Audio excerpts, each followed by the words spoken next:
L'édition régionale de ce mardi 19 novembre, ravi d'être en votre compagnie, en images, en 8 minutes ensemble pour tout voir, tout savoir de l'actualité de la région. D'abord vos prévisions météo, avec le retour du soleil et d'une belle journée ensoleillée d'un temps en sec, calme et clair. Aujourd'hui, quelques passages nuageux mais sans en gravité. Il fera frais tout de même, bien évidemment, ce 19 novembre. Les températures de saison, 7 à 8 degrés pour les maximales, mais sous le soleil aujourd'hui. Les prévisions météo complètes, bien sûr, juste après ce journal.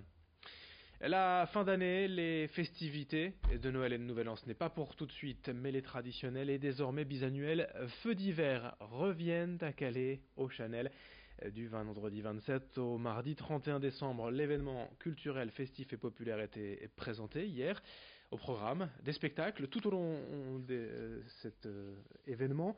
Magie, cirque de rue, théâtre, concert, il y en aura pour tous les goûts, tous les jours. Et vu le succès d'il y a 2 ans, malgré une météo exécrable, le Chanel a décidé d'augmenter le nombre des spectacles ainsi que l'amplitude horaire, sans oublier le réveillon du 31. Une fête populaire pour passer en 2020. C'est un événement qui plus est totalement gratuit, financé en partie par le Conseil régional des Hauts-de-France. Présentation avant les premiers rendez-vous le 27 décembre au micro de Corentin Escaillé. La météo d'aujourd'hui s'y prête bien. Le feu d'hiver, c'est pour se réchauffer, dans tous les sens du terme, pour se retrouver, pour partager. En plus, c'est un moment un peu particulier où il n'y a pas tant de vie culturelle que ça entre Noël et le jour de l'an. Beaucoup d'établissements font la pause, et bien pas le Chanel. Et donc ce sera l'occasion pour à la fois des habitants du Calaisis, notamment avec la participation, l'engagement de Natacha Bouchard de l'agglomération, aussi l'engagement de la région de pouvoir le faire. Ça vaut vraiment la peine. C'est vraiment une opération pas comme les autres, unique, et pas seulement dans la région. Puis ça fera aussi revenir pas mal de monde en plus à Calais à ce moment précis. Et puis il y en aura pour tous les âges. Le feu d'hiver, c'est mieux que Tintin. Tintin, c'est 7 à 77 ans. Le feu d'hiver, ça commence même plus tôt. Et on en reparlera bien évidemment d'ici le 27 décembre et l'ouverture de ces feux d'hiver à Calais au Chanel. Au chapitre économique et également dans l'actualité, durant les 2 prochaines semaines jusqu'au 30 novembre ont lieu les rencontres régionales de la recherche et de l'innovation. Au programme, 28 événements à travers les Hauts-de-France pour mettre en avant les entrepreneurs innovants, les porteurs de projets, les chefs d'entreprise, chercheurs, salariés et étudiants vont ainsi se rencontrer et échanger pour contribuer au développement économique régional. Les Hauts-de-France sont ainsi la première région française en termes de projets industriels, avec 275 millions d'euros de levée de fonds investis dans 74 entreprises, 353 créations de sociétés dites innovantes enregistrées dans la région depuis 10 ans pour près de 1600 emplois à créer. Le but de ces rencontres régionales jusqu'au 30 novembre, au micro d'Idil Gunaï. Nous partons sur 2 semaines d'événements répartis à travers toute la région, où en fait nous allons pouvoir mettre en avant et en lumière certains domaines qui le sont peut-être un peu moins au cours de l'année. Donc on a sur ces 28 événements qui se déroulent sur toute la région le temps et la possibilité de rencontrer des porteurs de projets qui ont des sujets qui parfois ne sont pas toujours bien connus.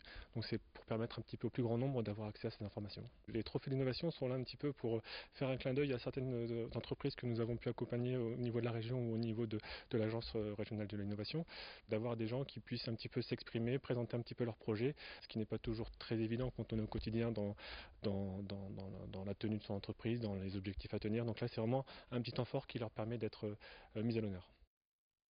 Autre actualité aujourd'hui en France et dans la région, l'ouverture des États généraux de l'éducation. Une série de 7 débats organisés un peu partout en France avec pour objectif de rédiger une première constitution éducative. La première journée d'échange, c'est dans la région à Roubaix avec des acteurs de terrain qui vont proposer des mesures concrètes en matière d'éducation et en faveur de la petite enfance. Après les échanges des professionnels en journée, le public est invité ce soir dès 19h au siège d'ID Kids pour la restitution des travaux. Explication avec le directeur des crèches Rigolo comme la vie, Jérôme Aubry, qui participe bien sûr à l'événement, notre invité hier en plateau. On va avoir vraiment la mobilisation de tous les acteurs de la petite enfance, qu'ils soient publics, qu'ils soient professionnels, que ce soit des parents. Tous les acteurs de cette petite enfance vont être réunis pour entamer une réflexion collaborative pour faire des propositions d'évolution sur les modes de garde, d'évolution sur la parentalité, d'évolution sur tous les domaines de la petite enfance. Ça va de la santé, en passant par bien évidemment la parentalité, en passant par le cadre d'accueil, par justement le déficit d'accueil potentiel qui peut exister aujourd'hui en crèche. Donc il y a beaucoup de sujets et d'ailleurs il y a une quarantaine d'experts très complémentaires qui vont chacun aborder des thématiques particulières. Dans le reste de cette édition, et également l'esprit des fêtes et des traditionnels calendriers de l'Avent en la matière dans la région.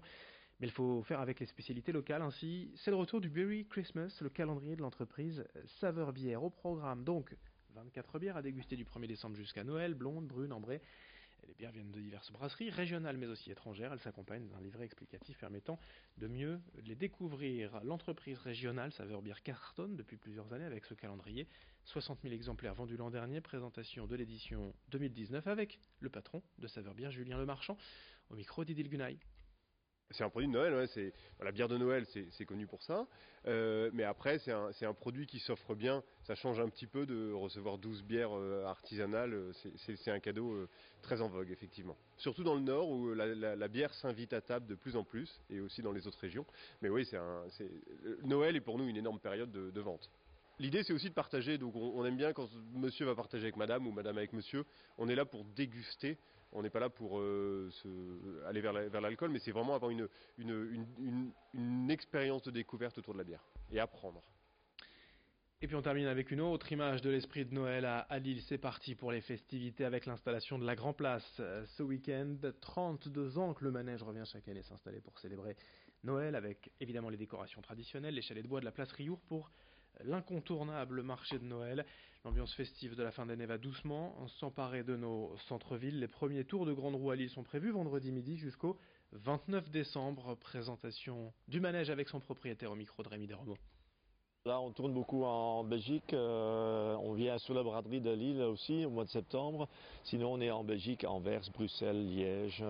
Ça fait 32 ans. Je pense que pour beaucoup de Lillois et de gens qui viennent de très loin pour venir faire un petit tour dans la Grande Roue ici à Lille, vu qu'il y a aussi, elle est très jolie avec tous les décors qu'il y a autour. Et ça, c'est un pôle pour attirer les gens ici à Lille, très important pour la ville de Lille aussi. Fin de ce journal régional à suivre dans un instant, vos prévisions météo et dans moins de 8 minutes dès le prochain quart d'heure, une autre édition à suivre. Très bonne journée à toutes et à tous.